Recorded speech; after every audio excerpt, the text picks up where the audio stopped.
I have a friend who lives there and he's just been going on about how hot it is. Yeah. I just drove through there yesterday and I was like, God, it's not any gas. Who could live there? I mean, it's been in the 90s in Gonzales. What is this? So I thought they were gonna put us on the shut-offs, but they decided not to do it, so it worked out. And then we get home, we go to. Well, at least around 10 years, it's not too heavy. Not too heavy. We would like to get the MST meeting done by 11:30 so we can launch into the taxi meeting so that we can get you all done by noon, if at all possible. Probably, we should. So with that, Is she on? yeah, Mary Ann is the chair, is on there. She is up in the, Hi, Mary. up in the center. Hi, Marianne. Good morning and apologies, everyone, but I didn't want to get you sick. So so this meeting is I'm gonna have to take from home. So I apologize for that. So we have a quorum present. We have one member who is, I think, still in the break room, grabbing a coffee. So if you give us another minute, we can get started. Just FYI, Director Barrera will be attempting to participate remotely from a phone without it being a voting member. Right, so he'll need to raise his hand to talk. 'Cause I can't see Okay, the actual host. and Tony, if you're on, you will need to raise your hand when you want to talk.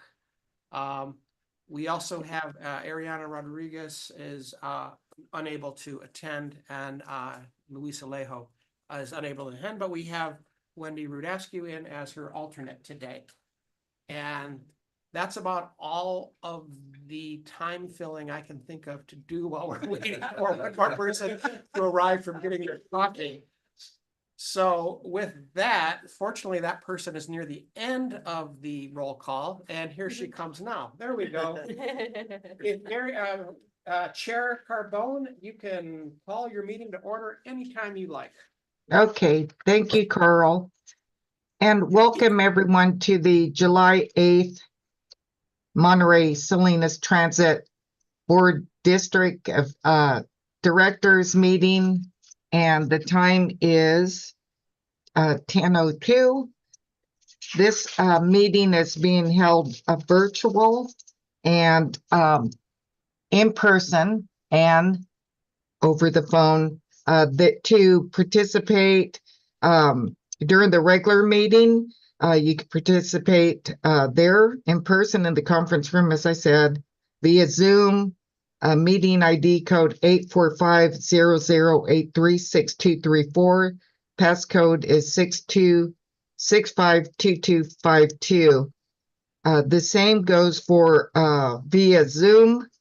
The meeting ID code is 845-0083-6234 and passcode 652252. And Carl announced that we have some Tony Barrera will be participating by home. We also have Adriana Rodriguez participating at the City Hall chamber meetings in Greenfield. And I am participating from home. I will announce that I do have a illness, so I'm unable to be there in person. So the meeting's called to order at 9:02, and I'll ask Jeanette if she could call roll, please. Okay. City of Carmel by the Sea. Here. City of Del Rio Oaks. Here. City of Gonzales. Here. City of Greenfield. Ariana will not be attending. She is too ill to attend. Okay, absent. Yep. City of King. Absent. City of Marina. Here. City of Monterey. Present? City of Pacific Grove. Absent. City of Sand City Here. via Zoom. City of Salinas. Participating by phone, non-voting member. City of Seaside. Here. City of Soledad. Here. County of Monterey. Here. And We have a forum. Okay, thank you, Jeanette. And Carl, is there any way of turning the volume up there on your end? Seemed a little bit light, or it's just me. I will see what we can do. We cannot turn the volume up on our end, so perhaps you can turn the speakers up on your side. Yeah, I got it up 100%. Okay, I'll listen closely. Thank you. Carl, with that, we'll move on to review highlights of the agenda. And Carl?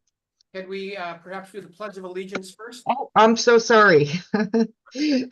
Yes, I was going to ask Director Emilio, but if Director Pacheco would like to lead us in the pledge, that would be wonderful. Please join me.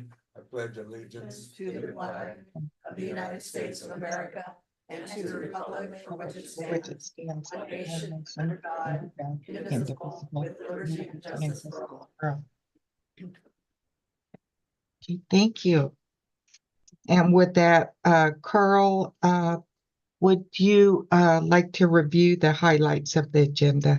Thank you, Chair. Again, as I had mentioned earlier, we do want to attempt to bring this meeting to a close at 10:30 today. I'm sorry, at 11:30 today, due to 10:30 would be great too.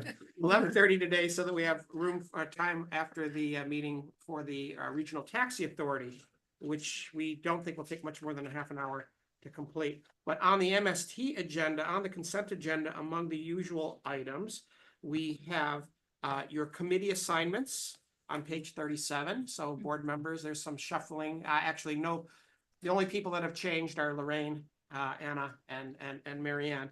Everybody else said they liked where they were. So no changes there. We have a resolution of appreciation for Mayor Velasquez for her role as chair for the past 2 years. There's an update on our hydrogen upgrades and microgrid design, and an award of a contract for our facility in Monterey. And we have an appointment to be made to the Mobility Advisory Committee for a 3-year term of Ms. Amy Fuller-Kuda. And per your board's request, we last month, we have put a schedule together for the issuance of our RFP for MST's paratransit on-call and other fixed route public transit services that we contract out to the private sector for. Then we also have an award to Don Chapin company for bus stops in South County cities of Gonzales and Soledad. And we have a claim rejection also on consent. For action items, we'll receive our monthly update on the Surf Busway and Bus Rapid Transit project. And for those who you may be participating in the public, that is the time to speak to about the Surf project. When the time comes, we have a policy on storage, distribution, and administration of Narcan. And we have asking your board to adopt a workplace violence prevention plan and policy for state mandates that require such. That concludes my review of the agenda and what's before you today. Thank you. Thank you, Carl. With that, we'll move on to public comments on matters not on the agenda. And at this time, members of the public may address the board on any matter related to the jurisdiction of MST, but not on the agenda. There is a time limit of no more than 3 minutes per speaker, and the public is encouraged to engage in respectful dialogue that supports freedom of speech and values diversity of opinion. Failure to engage in respectful dialogue will result in speakers being muted or required to leave. The committee will not take action or respond immediately to any public comments presented, but may choose to follow up at a later time, either individually, through staff, or at a subsequent meeting. With that,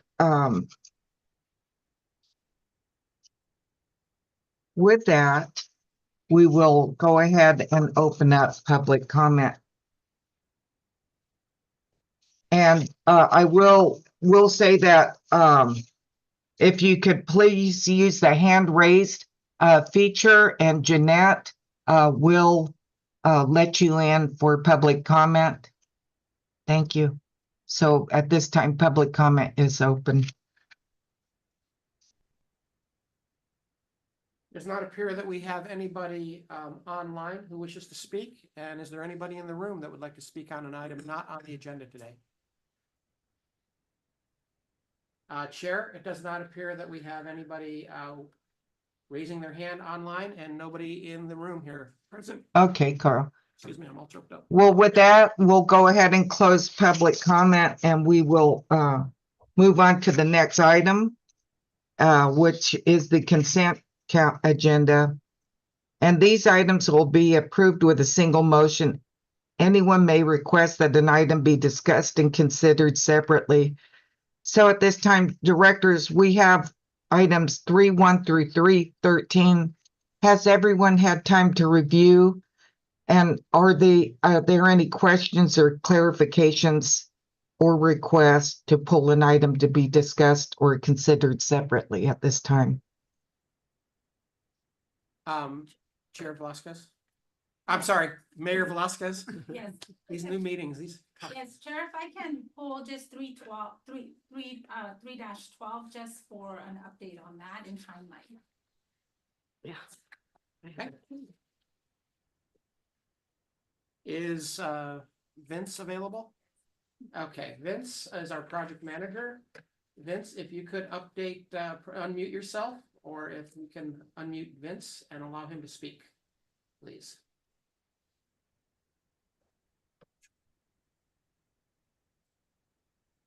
Vince, are you there?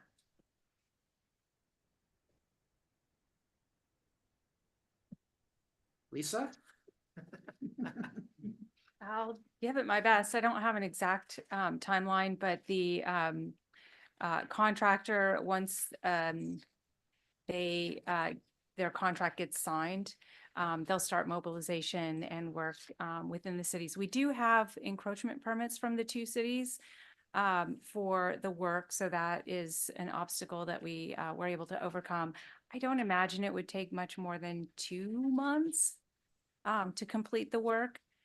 So maybe 3 months, but I can get back to you individually and give you a better timeline than what my shoot by the hip answer is.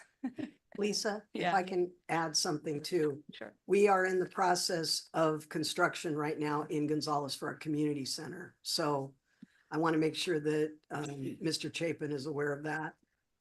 Okay. There may be some issues. I mean, knowing where they're going, I don't think it's going to be too much of a problem, but I did want to bring it to your attention just in case. Yeah, I appreciate that. Okay. So it's the same, so there's a lot of roadway construction, that's gonna be our infrastructure roadway improvement for the city in the next couple of months, so I think just making sure that there's communication with the cities to ensure that we're not overlapping or there's no additional delays because of some of that. So I know we've been waiting for a while and I'm glad to make sure to see that this is moving on track and hopefully, we have the completion soon. Thank you for keeping pressing on this item because I think it's been really critical for our South County cities. Yeah, absolutely. We'll make certain that we coordinate with both your cities' project implementation, make certain that we minimize any conflicts to schedule. Thank you. Oh, it looks like Vince is on. Okay. Good timing, Vince. We just finished up. I don't know if you were listening in. Is there anything you'd like to add, Vince? Sorry, I actually stepped away for a second. What was the question? The question was an update on timeline with regard to the bus stop implementations in Soledad and Gonzales, and are we coordinating with the cities on varieties of roadway improvements in Soledad and the construction of a new community center in Gonzales? Yes, we are. I actually have been coordinating with the on-call city engineer for Soledad. They've informed me that there is a business owner from the city of Soledad that recently asked that we review one of the stops as one of our phase 1 locations along Front Street. Apparently they're not very happy that we have a stop there planned there. So they want us to review and potentially move it. So we've been working with the city to potentially move it a little bit south to not impact as many on-street parking spots. So more to come on that. And then also for Gonzalez, I'm staying in contact with Patrick Dobbins, the Public Works Director, so we can make sure that, we're coordination of everything that the city is doing as long as the planning for the community center is going on. Vince, thank you for that. I just want, just on the, I can talk to you after on the city side of it, because I know that there was some previously, we had discussions in regards to the business owners, and some of the relocations of that spot. So I want to make sure that we're not continuing with any delays with conversations that already been concluded, at least from my understanding. So if you can just reach out to me so we can coordinate a meeting, that way we're all on the same page in regards to how we're moving forward and not continuing with any further delays on this project. Much appreciated. Yes, of course. Any other questions? Vince, thank you. Thank you. So I believe we're looking for Taking out any public comment or. comments on consent. Okay. So we'll go ahead and open it up to the public at this time.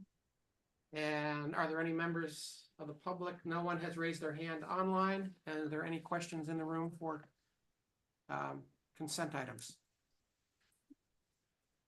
I am not seeing anything, Chair. Okay, with that, we'll close public comment, and I'm looking for a motion for approval of the minutes Second. and a second. From Worthy and a second from Pacheco. They are Okay, quick draw. Get it done. okay. With that, do we need to have a roll call vote? Yes, we do. Okay, Jeanette? Yes.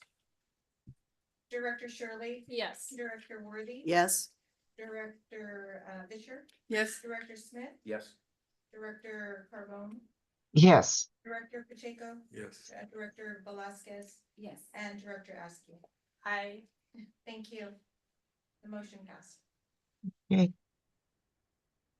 Okay, we'll move on at this time to item 4, public hearings. There are none. So we'll skip on to item 5, action items. And 5.1 is to receive updates on Surf Busway and Rapid Transit Project. Lisa will be giving a staff report. Lisa? Yes, thank you, Chair and members of the board. Lisa Reinheimer, Assistant General Manager for MST. And I have several items to update the board on with respect to the Surf Busway and Bus Rapid Transit Project.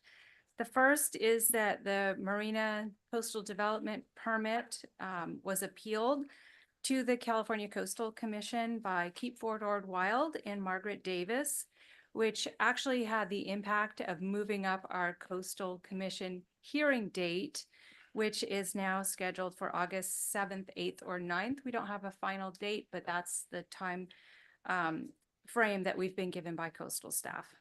So in that respect, we are hosting here in this board meeting space on July 10th, a supporters briefing. You are all welcome to join.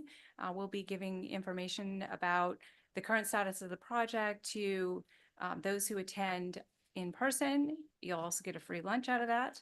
I usually go for the free lunch, but there's also a Zoom online option for folks too. So we've invited, of course, this board, as well as our supporters from the chambers to Blue Zones, and also the aquarium, and our whole list of supporters that we have already on record. It's from noon to 2. I hope it doesn't take the full amount of time, but we certainly want to provide the space and time slot for people to ask questions and be as well informed as they possibly can as they start talking about the project in the context of support from the California Coastal Commission.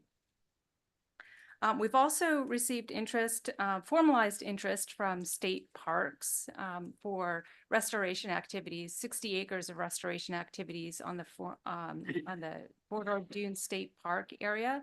This is a really great opportunity because the The campground project out there has restoration activities where they're removing invasive ice plant and other invasive species and replanting and restoring the dunes to their native plant species and habitats. And so we would be extending that reach beyond the campground area, another 60 acres on the Fort Ord Dunes State Park.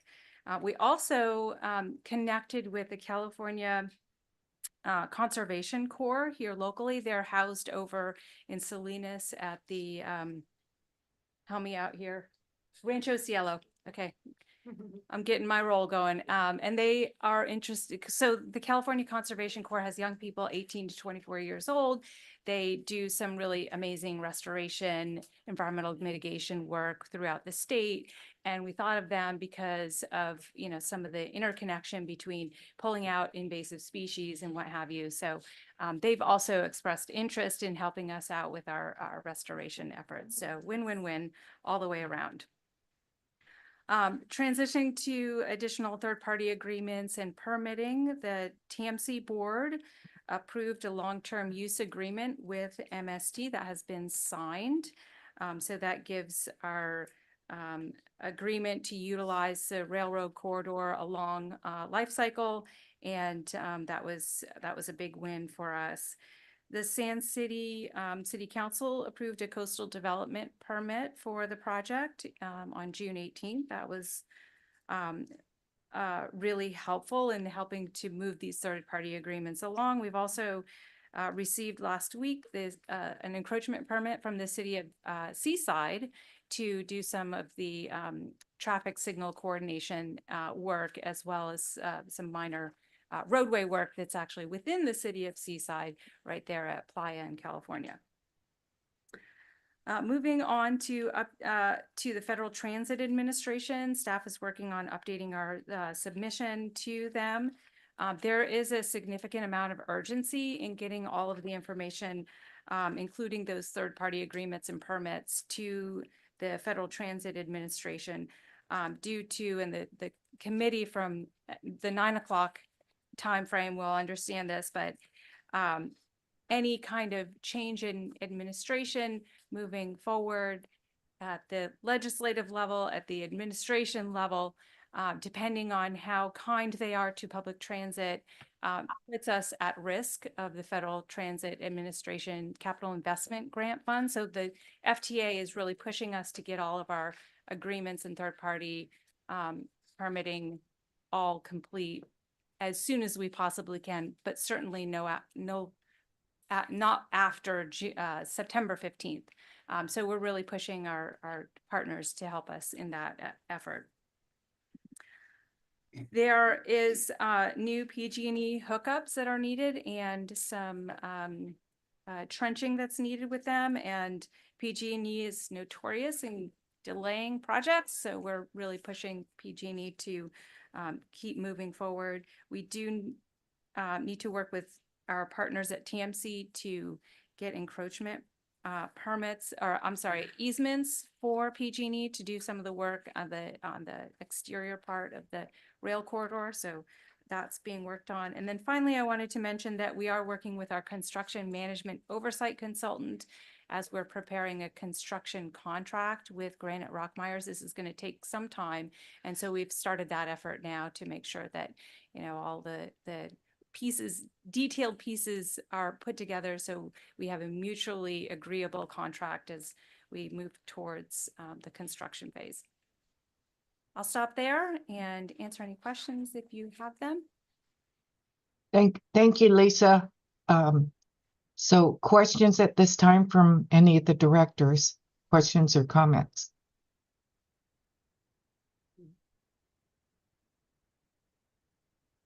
Okay. Seeing none, we'll go ahead. Thank you, Lisa. We'll go ahead and move on to public comment. Public comment is open. Is there anyone in the room that would like to speak on this topic? And is there anyone online? Please raise your hand. I see no one in the room and no one online has raised their hand, Sharon. Okay. Thank you, Carl. With that, we'll go ahead and close public comment. And Lisa, thank you for the update.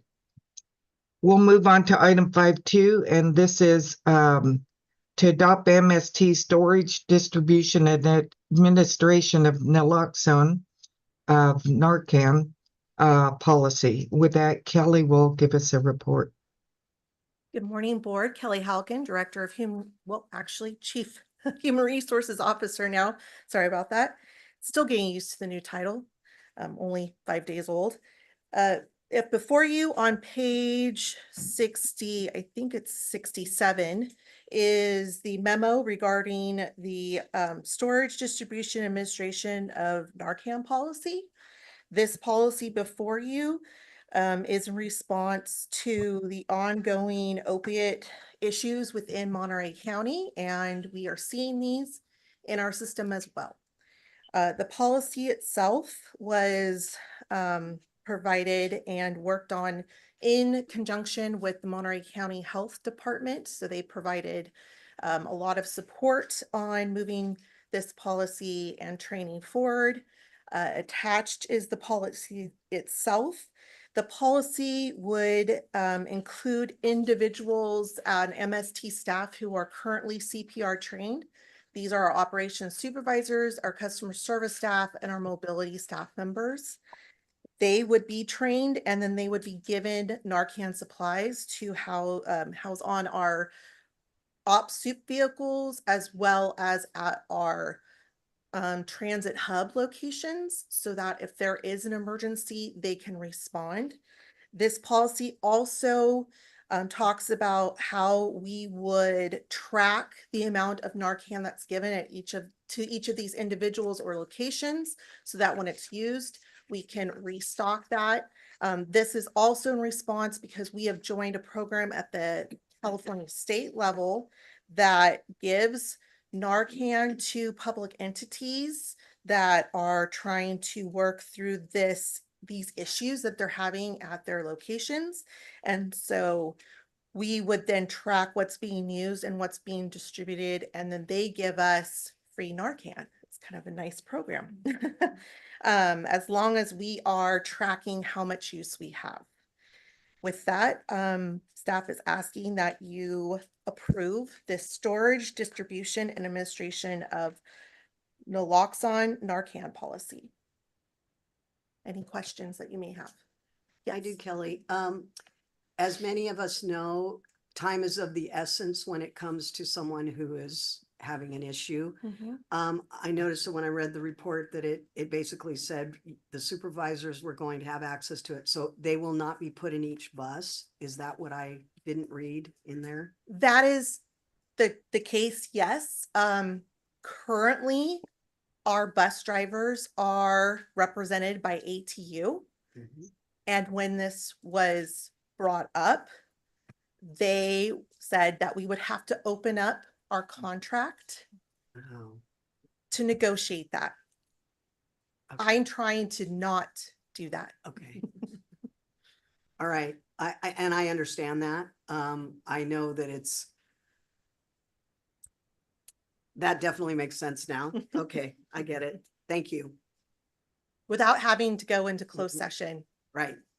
Thank you. Anna. Anna. I have a question. Thank you, Chair. In regards to the CPR training, so they have to be, is that a 1-year CPR training? So they have to renew their CPR certification to be able to administer the Narcan? Our CPR trained individuals actually have it for 2 years. And we have a person on staff that's been certified to actually provide CPR training to individuals and get them certified as of right now. But we have also done it through the American Heart Association. They provide training as well. And so in talking with other transit organizations, they highly recommend that the individuals who are administering these products have some type of CPR first aid training so they understand the reaction that the individual is having. And then, but if some of the employees that are not CPR training, as it says here, want to volunteer to administer Narcan, they can. But that's their choice. Yes. Okay. So currently, the staff members that I've mentioned, the ops soups, the mobility center staff, as well as the customer service staff, they're all required to be CPR trained. So they are all certified. Those individuals that aren't are the rest of our administrative staff, as well as any of our ATU members are not currently required to be CPR trained. Thank you. Thank you, Kelly. And I just want to say thank you. I think for me, just my last comments on this, thank you for that. I know we've had extensive discussion on the board several months ago, or maybe even last year, since we did have several incidents of people overdosing in our buses. And I know that I've read with other transit agencies that they do have this available.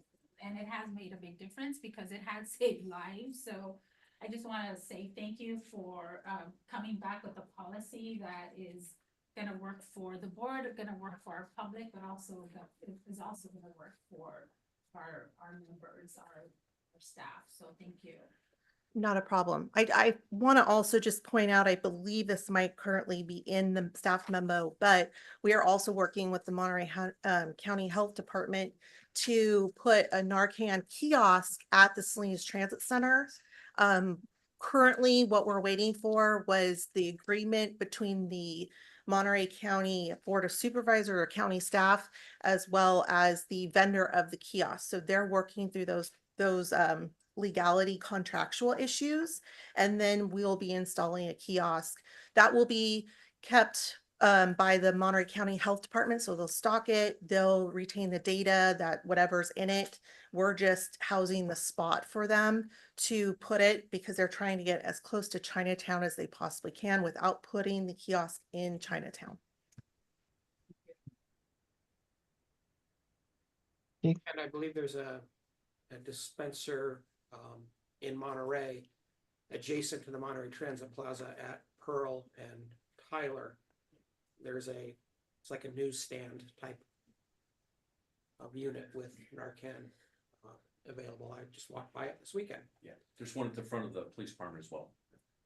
The kiosk itself that the county health department's looking to put at the Salinas Transit Center is a big, it's not the newspaper stand kind, it's a huge one that you like push buttons and it dispenses. So there'll be other stuff in there on top of the Narcan. Just want to say for us, I know our police department has been really active in also being a distribution center for Narcan. So anyone can walk in and ask for it, no questions asked, because of the need. And because we want to make sure that we're part of the collective of saving lives. Also classrooms, all the classrooms have it in our community. Sure, I'm not sure if you can see, but board member Barron has. I'm been okay, raising his thank you. hand. I'm okay, You're thank you. good? Okay. No, my question was answered. Actually, I'll Okay. ask. I understand the reason for not going to the coach operators. But I'm wondering, does this policy allow a coach operator, if they voluntarily want to be CPR trained and carry it, they can do so? That's why that's written as anybody who wants to voluntarily go in, then they can do that. But that's my work around the issue. Okay, thank you for doing that. Any other directors, questions?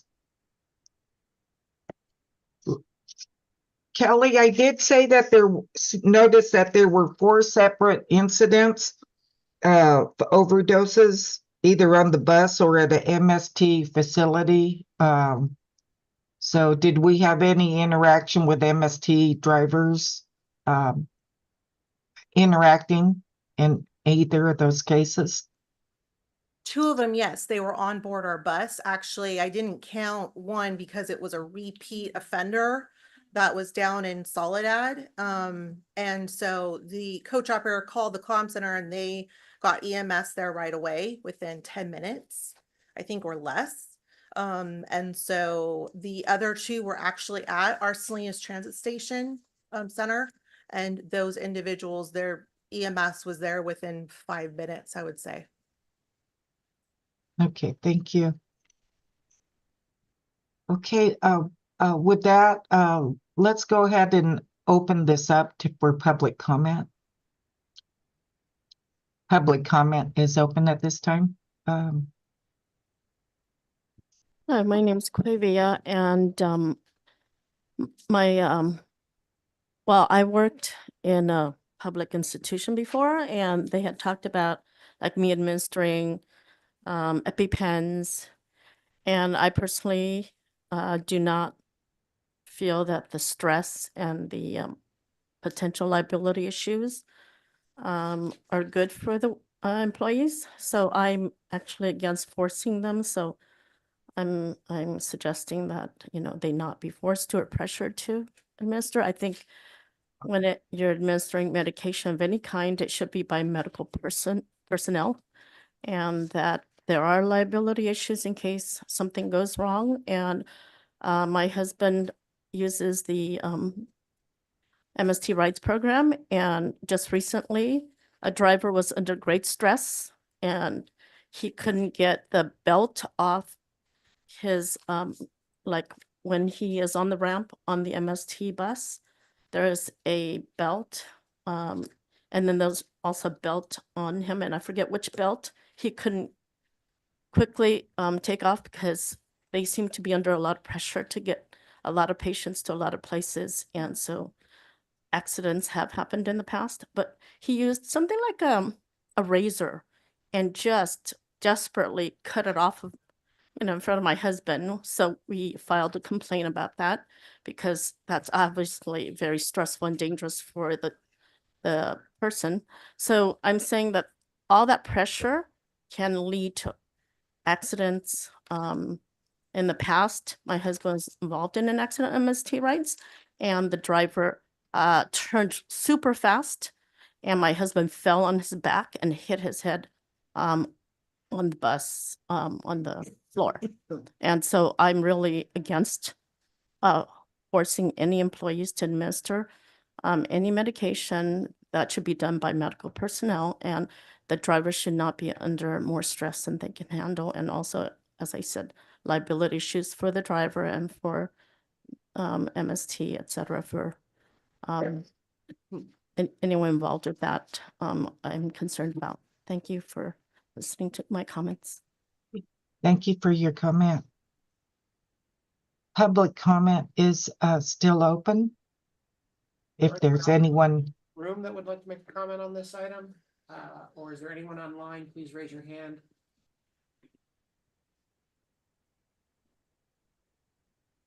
Not seeing anyone else in the room or anyone else online wishing to speak on this item. thank you, Carl. With that, not seeing anyone, we'll go ahead and close public comment and we'll bring it back to the board for action. There is a staff recommendation that the board approve the attached policy. Once the policy is approved, staff will start training of key staff members and the distribution of naloxone. So with that, I am looking for a motion for approval I make a motion to approve. and the second.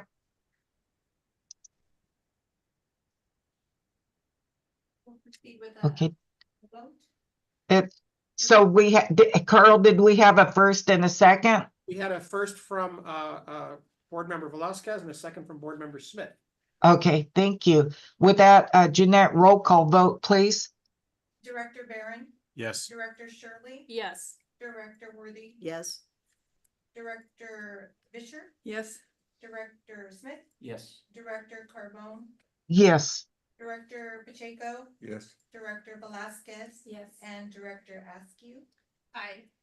Okay, so the motion passed with 9 and 4 absent. okay. Thank you. With that, we'll move on to the next item, 5.3, and this is to adopt MST's workplace violence prevention plan and policy. And with this, Kelly will be giving the staff report. This starts on page 73. The state of California, under SB 553, passed a bill that required all California employers with 10 or more employees to develop and implement a workplace violence prevention plan and policy. Attached, you will find both the policy, which is labeled workplace Violence Prevention Plan and Policy, as well as MST's Workplace Violence Prevention Plan. This plan and policy has been included in and updated within MST's Injury and Illness Prevention Plan and will subsequently also be included as an update to MST's PTASP plan, which is required with the Federal Transit Administration, as well as part of the infrastructure bill, Biden's infrastructure bill. This workplace prevention plan also requires that all employees are trained on an annual basis. We've already started the training of those individuals, and this plan and policy is going before the safety committee. The safety committee, MST Safety Committee, meets 2 or 3 times a year to review safety related items and concerns. Unfortunately, they were supposed to meet on the 3rd, and that meeting was canceled and has been rescheduled for the 11th. So hopefully they'll have a chance to look at this, as well as this has been sent as a meet and confer item for our 2 unions here at MST. It's staff recommendation to adopt the Workplace Violence Prevention Plan and Policy as attachment 1. And there's no action required on the prevention plan itself, as it is attached to the actual policy itself, which was attachment 1. I just wanted to make sure that it was attached for your review so you understood how it worked into the policy itself. If there's any questions, I can take those questions at this time.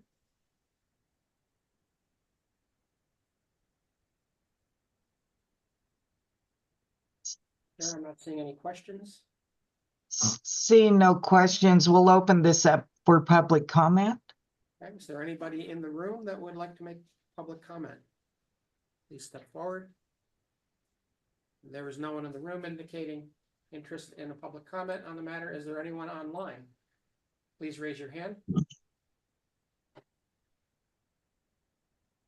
We do not have anyone online raising their hand, so I am going to say there's no public comment at this time.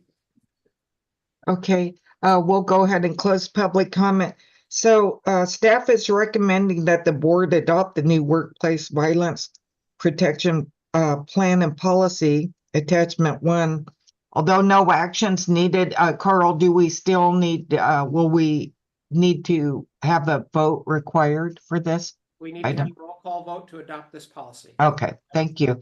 So with that, at this time, I am looking for a motion from the board for adoption of this policy. I make a motion to adopt the policy. I'll second. We have a motion from Velasquez and a second from Worthy. Okay, thank you. Jeanette, if you could call roll, please. Okay, Director Barron. Yes. Director Shirley. Yes. Director Worthy. Yes. Director Fisher. Yes. Director Smith had left the meeting. Director Carbone. Yes. Director Pacheco. Yes. Director Velasquez. Yes. And Director Askew. Aye. So the motion passed with a vote of 8 and 5 absent. Okay, thank you. Thank you, Jeanette. Okay, that leads us to go to item 6. This is recognition and special presentations. You know, I really wished I could have been there today, present. I had wanted to be there. MST, you know, we're really blessed to have outstanding employees and a dedicated board of directors. So I guess all I can say is I'm going to go to the items now so we can hear, recognize, and appreciate these individuals for what they do and for how they represent MST. And with that, we'll go to item 1. I believe Marzette, 6-1, Employee of the Month. Thank you, Chair. Good morning, Board. Marzette Henderson, Transportation Manager for MST. It's my pleasure to announce that MST has selected Operations Supervisor Barry Lee for Employee of the Month for July 2024. Barry has served MST's customers, employees, and communities since March 2017. Over his 7-year career, Barry has received numerous awards, recognitions, and accomplishments, beginning as a coach operator and being promoted to operations supervisor within a few short years, where he currently supports MST's frontline coach operators and MST's customers. A few weeks ago, MST received a commendation letter and recommendation to recognize Barry for his continued effort and support in the field. The recommendation described Barry as being available and ready to assist when possible. He makes an especially concerted effort to make himself visible and available at the transit centers in his area of responsibility. Frequently interacts with our employees and customers while he's in the field. We consider these in-person interactions vital to MST's mission and to ensuring our employees and customers are supported. This is just one of the many examples of Barry's positive performance and contributions to MST, and we appreciate his work and commitment. Please join me in congratulating Operations Supervisor Barry Lee for Employee of the Month of July 2024. Unfortunately, he was not available to join us today, but he sends his regards and thank you for the recognition. Thank you, Marzette.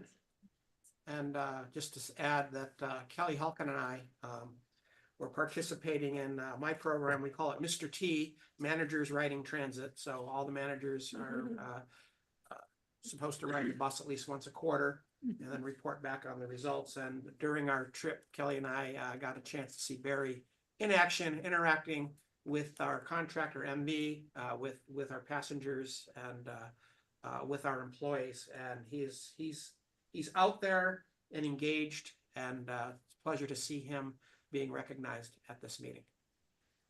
I agree. Okay. Well, congratulations to Barry. Marzette, if you could pass that on to him, and for all his outstanding work and for being chosen as Employee of the Month. Would any directors like to comment at this time? And if not, we'll thank you, and we'll go ahead and move on to the next recognition. And this is a 25-year service recognition for Stephen Alexander, who is a coach operator, and Marzette will tell us about him. Thank you, Chair. Good morning again. Coach operator Steve Alexander, I actually looked this up. He's one of 6 coach operators on our roster this year with 25 or more years of service.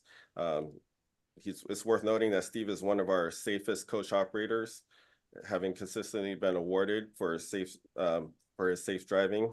He's also been awarded for his attendance. Customers have also commended him for being friendly and always on time. In summary, and to keep it short, Coach Operator Alexander is a great example of a professional coach operator, and we appreciate his years of commitment and professionalism at MST. Please join me in recognizing 25 years of service for Coach Operator Steve Alexander. Again, unfortunately, he was unable to join us, but I do have one for the next one.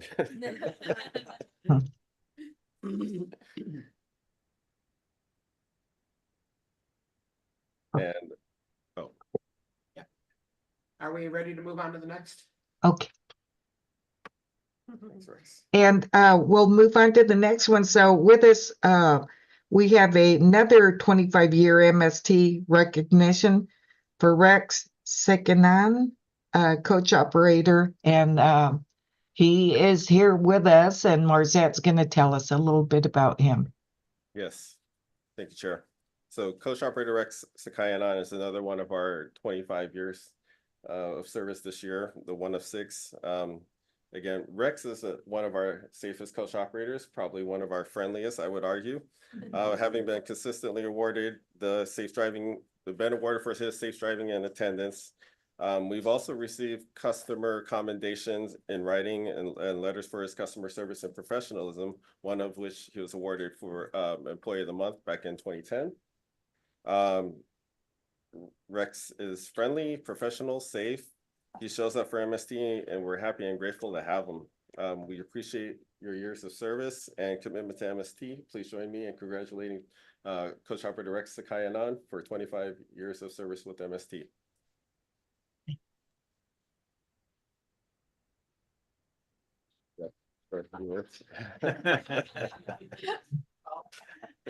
Since we're in the chair, we'll Yeah. say a few words. Yeah. As you heard from Marzette, Rex epitomizes what we look for in a coach operator. We look for three things. We say we want you to be safe, we want you to be nice, and we want you to be here, right? We call it, safety, friendliness, and dependability. Those are our core values, and Rex demonstrates that every day. He's one of what we call our silent heroes. He doesn't draw a lot of attention to himself, but our customers notice, and they appreciate everything you've done for the past 25 years. There's not many people here that I can say have seniority over me, but you do, sir, by a year. So thank you very much.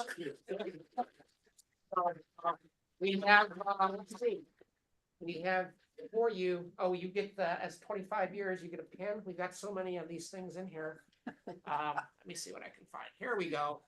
We have the quintuple diamond, very rare, very rare. And it will melt. And then you get to choose a gift, a recognition gift from our catalog for your service. Thank you so much. So let's get a photo, and if we get our vice chair, sorry, Marianne, we can't figure out how to get you on the screen behind, but we can Photoshop that in. Why don't you, Rex, why don't you get in the center? Yeah. Here we go. Squeeze in, please. Say MST. Yeah. Awesome. Thank you. Great, thank you.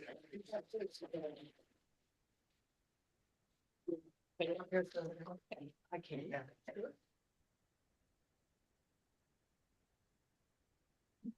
And congratulations to Rex. I wish I could have been there in person. With that, we'll go ahead and move on to item 6.4. This is a staff appreciation and recognition for MST National Safety Month barbecue events. And Carl is going to tell us a little bit about that. Yeah, you see some employees listed, dozen or more employees that are listed there that participated in our National Safety Month barbecue event, where we had a barbecue hosted by staff at all three of our locations in King City, Salinas, and in Monterey. And a fine time was had by all. And I just really wanted to call out and appreciate those members of staff that are listed in this report for their efforts in serving over 212 delicious barbecue meals to our employees, and then also to our staff for designing and coming up with those great safety first, this is how we roll hats that your board got to share in. They've been very popular on our tour with the California Transportation Commissioners earlier this month. I had some of the staff asking me how to buy those hats. So it's simple. Award us our $25 million grant and you get a hat. Seems like a fair deal to me. I did not say that for the record. I did not say that. But I just want to thank everyone that was involved, and there'll be a certificate provided to those folks. I just wanted to call that out today. Thank you. Okay. Thank you. Yeah, Now with that, we will go ahead and move on to. Before we do that, Board Member Velasquez had a comment. Oh, I'm sorry, Anna. Yeah, thank you, Chair. I just wanted to say thank you to the staff. I know they've done a lot through, obviously through our tenure here as part of the board, but I just, again, want to recognize all of the work of our MST staff and, being able to serve the 212 meals. I think, that's part of what makes MST different also as an entity, is just making sure that there is that support within the organization and to the employees that are very valuable to the work that we that they do out in the community. So just wanted to say thank you again, and if we can give them a big round of applause, that'd be great. Okay. Thank you, Chair. Thank you, Anna, for that. So, and with that, we are going to move on to item 6.5, and this is for appreciation for MST leadership, Anna Velasquez. And with that, I'm going to turn this over to Carl. Okay. Would you like me to read the resolution for the record? Absolutely. Okay, in appreciation for MST leadership, Mayor Anna Velasquez. Whereas Anna Velasquez has served on the board of directors of Monterey Salinas Transit since February of 2017. And whereas Anna Velasquez served as chair of the board of Monterey Salinas Transit District from July 2022 to June 2024. Whereas Anna Velasquez, as chair of the board of Monterey Salinas Transit, oversaw implementation of the Better Bus Network, which resulted in lower fares, faster travel times, and a 62% increase in passenger boardings during her term. And whereas Anna Velasquez acted as chair of the board report subcommittee to develop a new monthly report format that focuses on people, planet, and performance. And whereas Anna Velasquez presided over the board of directors' adoption of a free fare zone within the community of Pajaro to assist recovery efforts from historic flooding. And whereas Anna Velasquez, through her advocacy efforts, helped in the securement of $52 million of state of California SB 125 funds to support countywide bus and rail transit projects, and $24.1 million of federal transit capital investment grant funds for the Surf Busway and Bus Rapid Transit project. Now therefore be it resolved that the board of directors gives Anna Velasquez its sincerest thanks and appreciation for her service as chair of the board and for her continued dedication to Monterey Salinas Transit and the communities that we serve. The board of directors, Monterey Salinas Transit, will pass and adopt this resolution this 8th day of July 2024. Okay, thank you, Carl. Thank you. Thank you. And I just want to say, Chair, if I can just say a few words, I just want to say thank you. I know this is a collective effort. Obviously, all the work that we do as part of the board of directors is, you know, everyone comes in with different strengths and different skill sets. So I just want to thank also the board for allowing me the opportunity to be chair for the last 2 years. So with that, I know we'll continue. There's a lot of work to do the next couple of years. So, you know, I'm grateful to be part of MST and to continue to be part of the leadership. Thank you. We have a presentation for you here. The wooden gavel. And a copy of the resolution here that I just read, suitable for framing. And if we'd like to get a photo. I think so. Yeah. We don't seal it. There we go. And here we are. All right. MST. All right. Thank you very much. Thank you so much. There you go. All righty.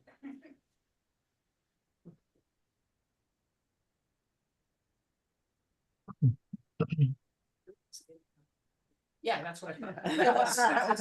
Appreciate that. Thank you, Carl.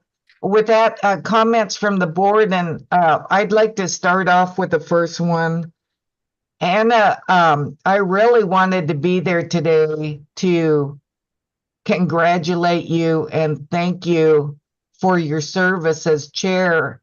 If you probably don't know it, Anna has helped to mentor me and showed me, you know, how to take notes and here specifically for MST.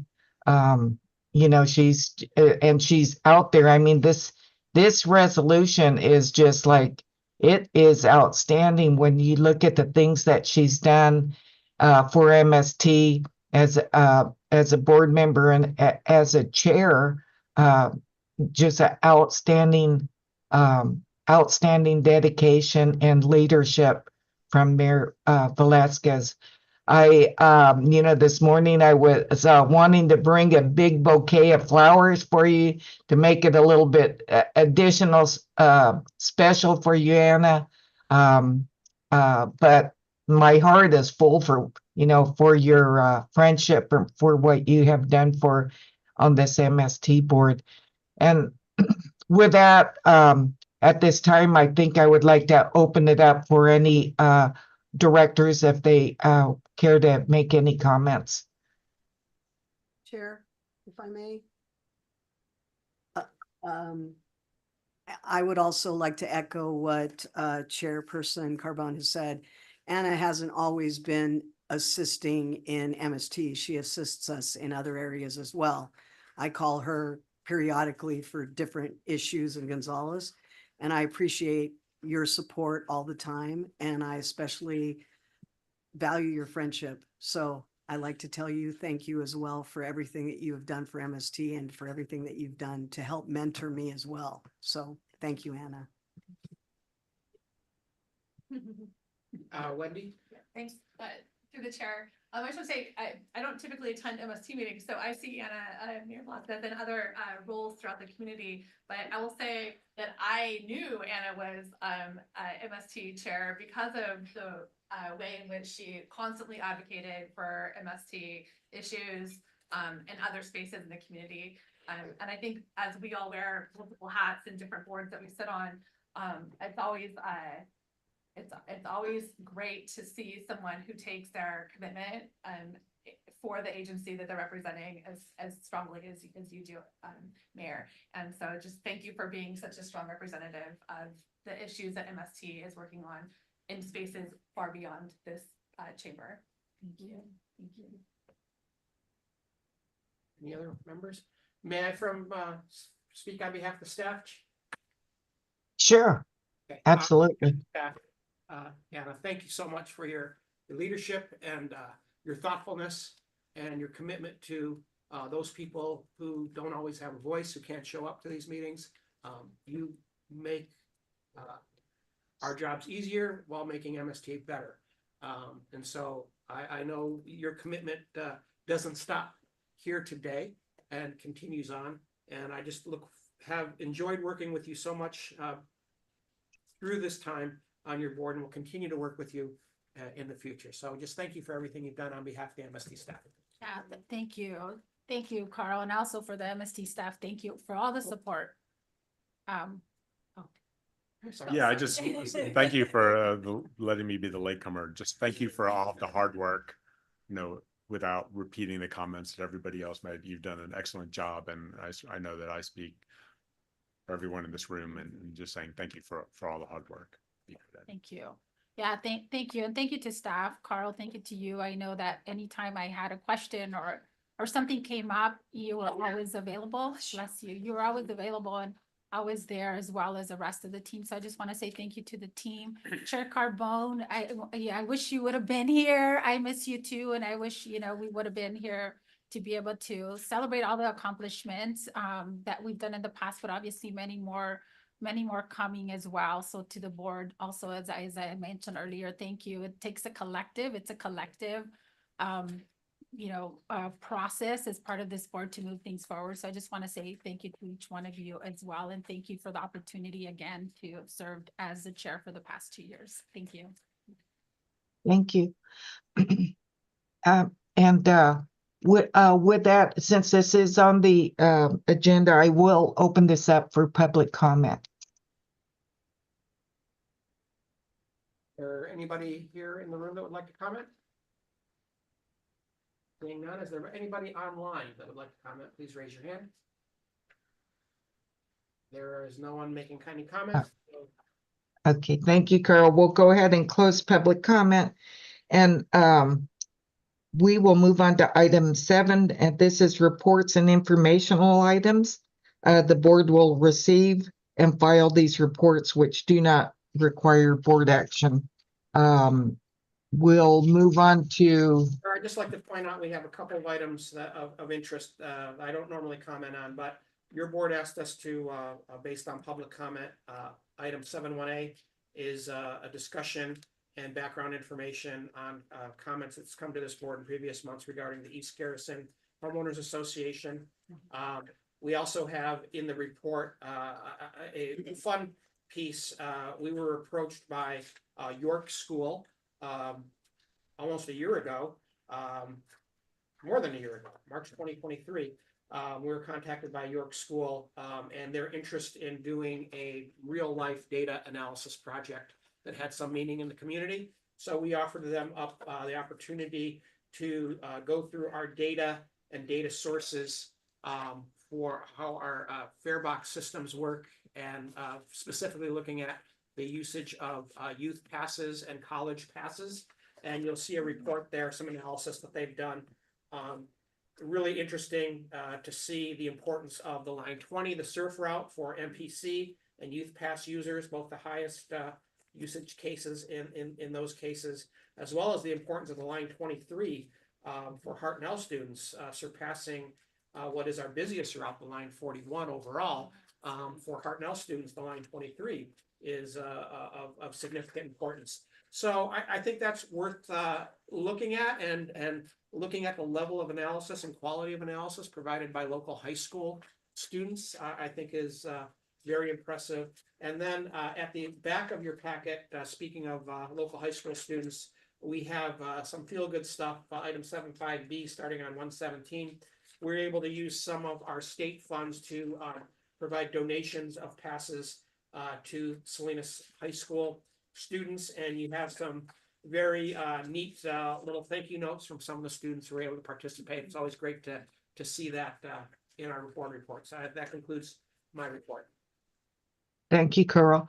And I'm going to comment on the York School. So those numbers, that's really impressive. Who pulled this in? How this information was pulled together. So wonderful information there on the overall, like stop the IDs, location IDs, and the counts on all these locations. And also yes, thank you for bringing up the 71B, the letters, the thank you notes from the various schools, 71 through 75D.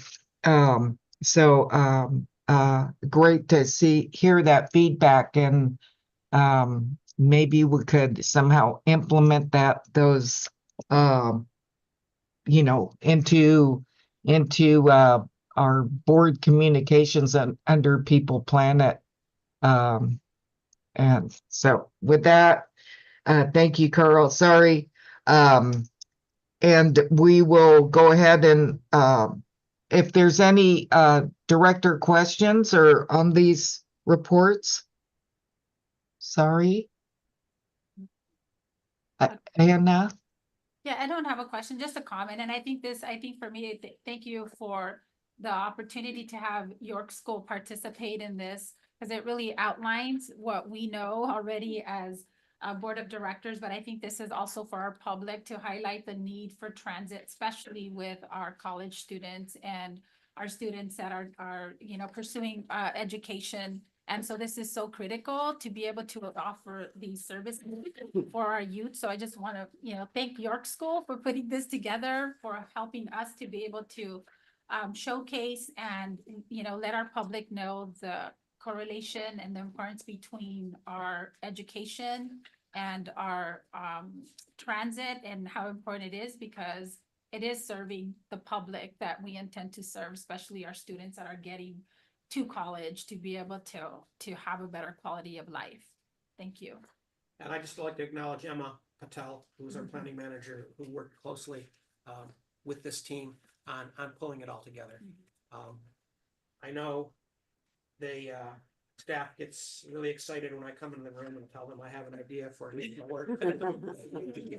But she was able to use this opportunity among everything else she's doing to keep our system going, to take this additional workload and create something meaningful. Yeah. And also, Emma, just so you all know as well, when we're putting together when the subcommittee was working on the data for the People, Planet, and Performance, I know she was also part of the MST staff that was also leading those data points. So data is really critical. So really thank you to her and all the team. Yeah.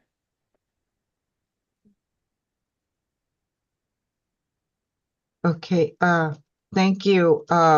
Does, Carl, does that conclude, the reports, or do you wanna, were those the only two that you wanted to highlight? Yeah, those are the only items I wanted. Okay. Okay, thank you. With that, we'll move on to board reports, comments and referrals. Reports of meetings attended by board members at MST expense. Chair Carbone, I'm sorry, before you move on, there is some public comment in the audience for. Oh, I'm sorry. With that, let's go back to public comment. Public comment is open on 7-1 through 7-5. Yes, we have members of the public. Hello, I have some comments and it's just a little bit over 3 minutes, if that's okay. I don't know if we're having a timer today, but my name is Shannon Rose. I'm an East Garrison homeowner. Thank you for adding the issue of HOA funding of public transit to the agenda today. I'm here to ask that the MST recommend to the Board of Supervisors that the Urban Services Agreement, known as the USA, be amended to either add a cost cap of $260 or delete the sentence that the HOA shall fund local and regional transit. My understanding is that if the HOA is forced to fund public transit, we'd be the first HOA in America to do so. My understanding of the USA also is that it was signed by the East Garrison developer in the county in 2006. MST funding, in my understanding, was very different then. The MST's 2006 business plan shows that unlike today, there was no local transportation fund, LTF, and no federal revenue. Today, it looks to me like the MST funding is approximately 41% federal grants, 23% state grants, 43% local grants, which is reserves, and this LTF, which comes from 0.25% of the statewide general sales tax. East Garrison homeowners already pay all these federal, state, and local taxes that now fund the MST. So homeowners should not now be double taxed by being forced to pay for public transit through the HOA or the CSD for that matter. The MST financial situation in 2006 may have been the root cause of the Urban Services Agreement, but that situation has changed significantly, so the USA needs to be updated accordingly. It's already been amended 3 times. It can be amended again. As it stands, the MST has asked the HOA to pay for and distribute bus passes to any resident who wants them. I'm wondering, what is the MST's estimate of the number of residents, and what is the MST's estimate of the cost to the HOA for buying bus passes for all residents? I missed that in the update that was provided in the agenda. My guess is that there's about 3,000 residents, so it may cost up to $1.87 million to buy bus passes for all of them. 1.87 million spread across 1,000 homes is about $1,872 per year, or about $150 per month. That would double our master HOA dues, which are about $162 a month. Town homeowners already pay about another $150 on top of the master HOA dues. As you may know, East Garrison homeowners are already facing a 40% increase in Mello-Roos fees this year. So this very high estimated cost of the MST's current proposal is way more than homeowners can bear. About 20% of East Garrison homeowners live in affordable housing, and there's many seniors and struggling working families too. We shouldn't be double taxed when we're already paying the taxes that fund the MST. If homeowners fall behind in dues because of this extra unwarranted burden, they risk losing their homes. HOAs have the power to foreclose in non-judicial auctions. Please recommend to the Board of Supervisors right away that the US be amended to add a cost cap of $260, or just delete the sentence that the HOA shall fund local and regional transit. There is a sense of urgency for this because this is HOA budget season. HOA has to take a reserve from this. That could cause our dues to go up. We've already why, but if it's to pay HOA lawyers, to talk to MST lawyers, that is already helping our costs go up. We ask that this conversation be brought into the public and try to resolve this as soon as possible. Thanks for your time. Thank you for your comment. We have another hand raised, Dick Stevens, We actually have some. or actually we'll go to, let's go to in the conference room. Hey guys, I know some of you. I'm Helen Shamble, East Garrison homeowner. Building on what Shannon said, East Garrison is unique. We sort of look like a town, but we're an unincorporated service district of the county. And so our ruler is the county's successor agency, which is the Board of Supervisors with a different hat on. So we sort of look gated, but we're not gated. We have public parks, but the residents of East Garrison pay for the maintenance of the park. We have public streets, but East Garrison residents pay for the upkeep of the streets. So we're proud that we're not gated. We're proud that that we have all of our affordable housing units inside of our community instead of paying to have them put someplace else. And we're proud that we provide access to the Fort Ord National Monument. And we're also proud that we seem to be providing access for people going from Salinas to CSUMB who come sort of around the edge of our little community. When East Garrison was founded back in 2006, the HOA was the only quasi-governmental body that the community had. So any agreements that were in that original specific plan or in your original plans were made with the HOA because it was the only letters that they had to put on the piece of paper. In the years since then, the successor agency has set up a community services district with an actual board and an organization set up, which we're now through the Parks Department. But it took over the management of the parks. It took over some of the interface or all of the interface between our community and county government. So it stands to reason that this was just sort of a thing that didn't get moved from the HOA to the CSD. So it would feel like the logical thing to do would be to, instead of having this agreement go through the HOA, which is just a batch of private citizens, to have it work through the CSD instead. So I don't know how that happens. I know we have amended the rules so that things move from the HOA to the CSD without too much hoopla before, and I think it was about 2010. So it would seem like this is just a conclusion or another step in that process of moving from being a private entity to a more public CSD. So thank you very much. Thank you for your comments. Is there anyone else in the conference room that would like to come up for public comment? And I see someone. Welcome. Hello, my name is Quavia, and I wanted to make a comment that I think homeowners associations personally are unconstitutional, that they should not be forced to sign away their rights to live in a community. They already pay property taxes. So I want to say that this definitely should not go through. They should not be allowed, forced to pay anything for the public. They need to like take care of their own community. That's what their homeowners association dues are for, because they're already paying property taxes. So they're already taxed a lot. And then, you know, if I was in that situation, I would definitely not want this to be forced on me. And that is actually one of the reasons why I, on purpose, did not buy a home in a homeowners association. It really, the law needs to be changed, but this is definitely, in my opinion, unconstitutional. So I urge the board to not force them to pay anything that, you know, for these passes, bus passes, or whatever it is that is trying to be imposed on them. And also, we would definitely want to avoid litigation. And thank you for listening to my comments. Thank you for your comment. And I see another comment. Hi, my name is Rose Lovell, and I'm also a homeowner in East Garrison. And I just wanted to make a comment about Helen. You did a great job, except for the last part, because passing it over to CSD is passing it over to the homeowners again.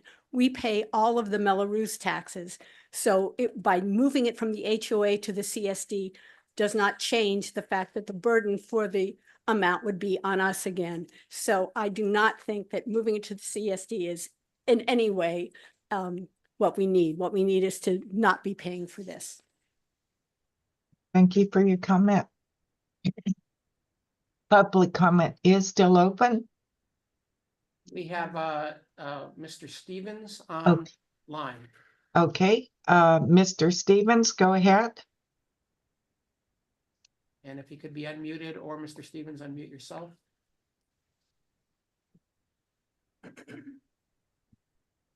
Hi, my name is Dick Stevens, and my wife and I are 6-year residents of the community of East Garrison.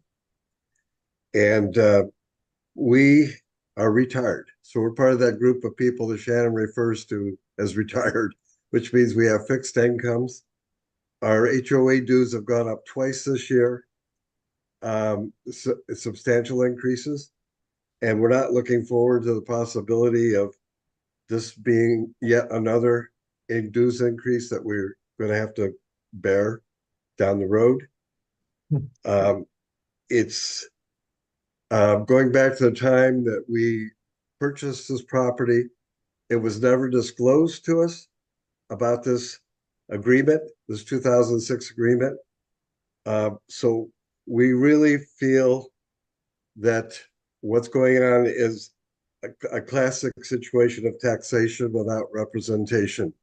So we urge the MST to work with our Board of Supervisors for the county to get this resolved. Thank you. Thank you for your comments. We'll move on to Josiah. Josue? Josue, if you could unmute yourself. Thank you. Hello there. Hello.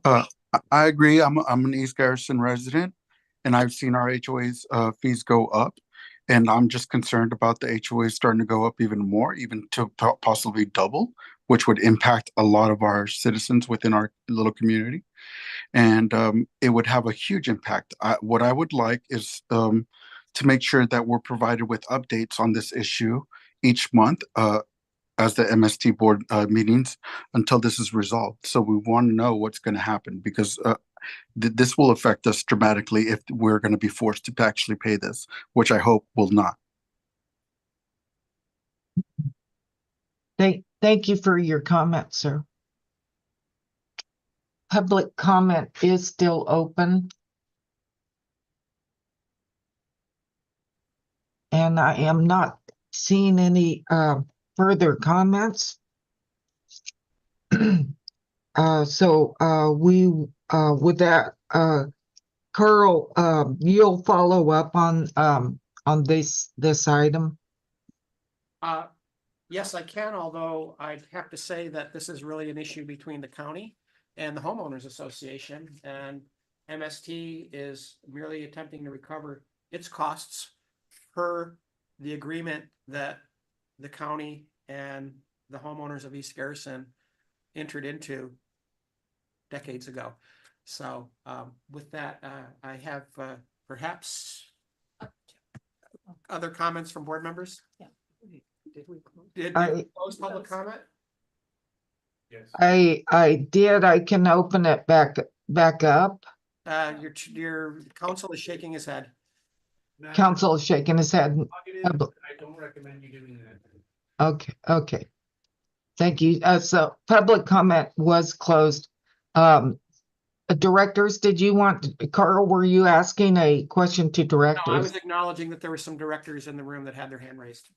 Okay. Anna?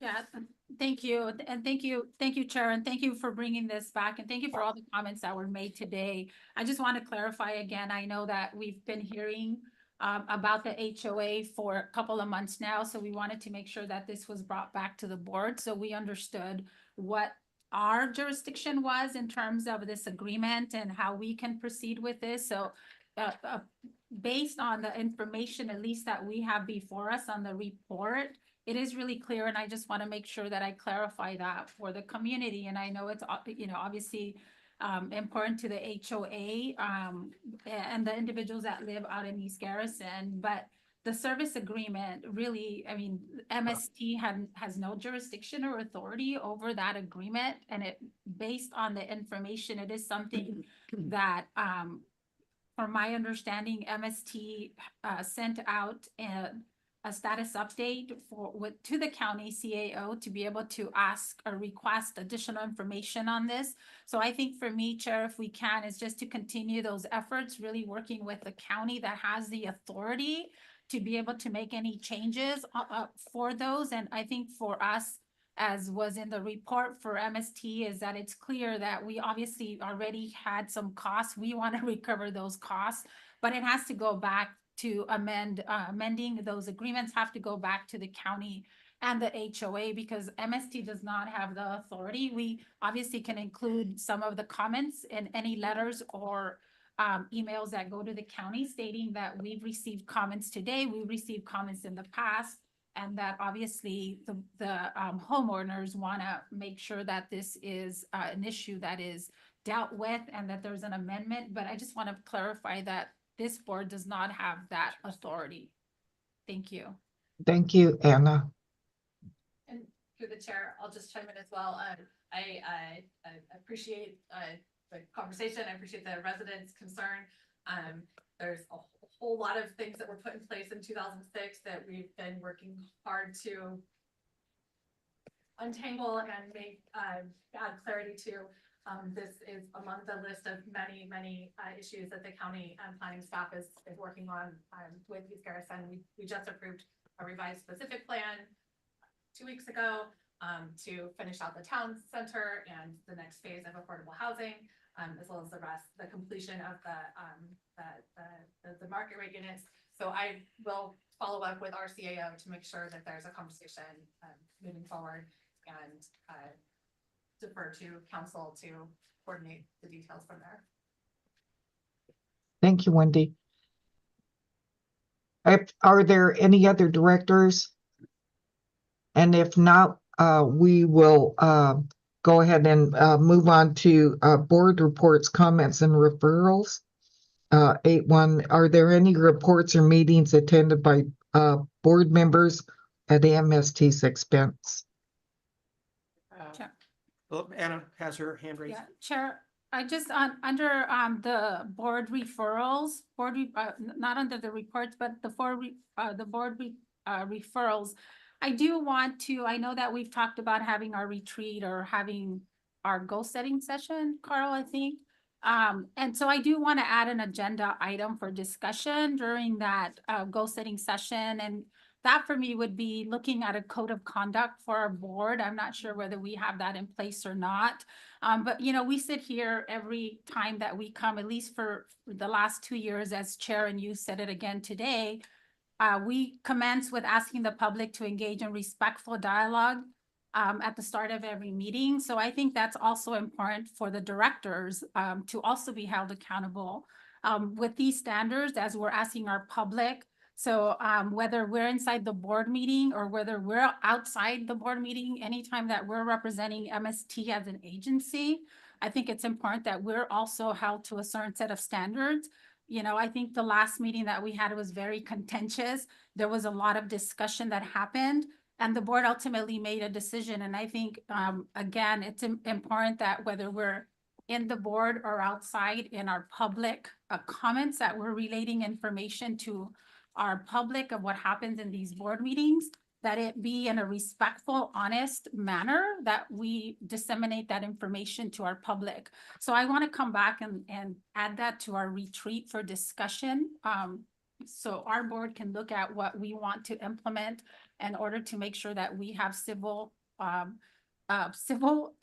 respectful engagements, whether we're here in the board or whether we're out in the public in our community. Thank you. Thank you, Anna. And I do agree with that. So Carl has that noted. I have that noted, and you know, perhaps this is just a thought from staff, and we can, through the chair, we can discuss this later. But one of your powers as chair is to appoint ad hoc committees, generally consisting of yourself, the vice chair, and the immediate past chair.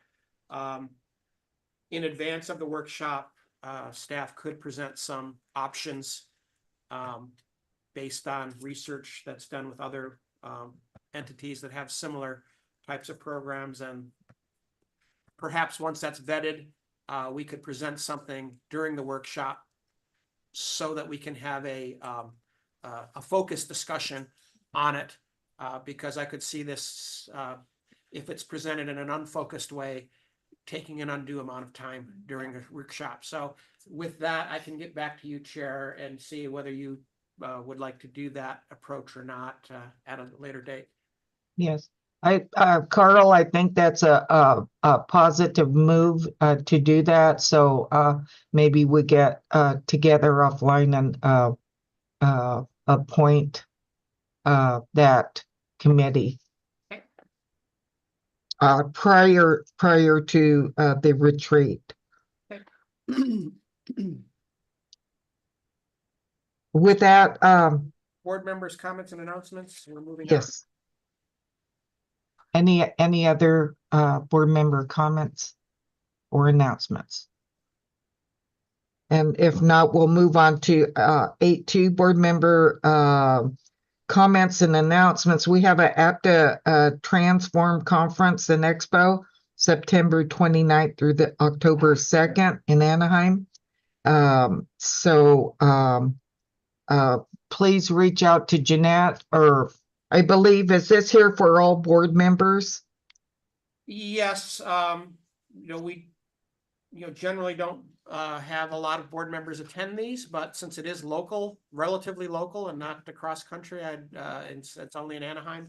I think our budget can absorb a little more than the usual 3 that we allow. So I think if board members reach out who's interested in attending, early registration ends August 16th, and we wanted to bring that to your attention now because we generally don't have an August meeting. So reach out to Jeanette or myself, and then I'll coordinate with you, Chair, to see what the budget will hold as far as attendees for this meeting, and then we'll let those board members know. Okay, thank you, Carl. Let's see, and we did any other board member referrals for future agendas? We did have one for the retreat. Any others? And if not, we'll move on to item 9.1. There's some attachments that can be viewed online, and due to the time we're 1 minute over, there's no action required. That is there for your information. 9.1, there's no closed session. So with that, I will get ready to go ahead and adjourn this meeting. There is, as Carl said, there is no meeting in the month of August. The next scheduled meeting will be September 9th there at MST building. And with that, I'll go ahead and adjourn this meeting on that note. And we will be having a follow-up meeting with the RTA Taxi Authority. Can we give 3-minute comfort break for those board members who've been seated here the whole time and start the RTA at 11:35? Absolutely. Okay, we'll plan to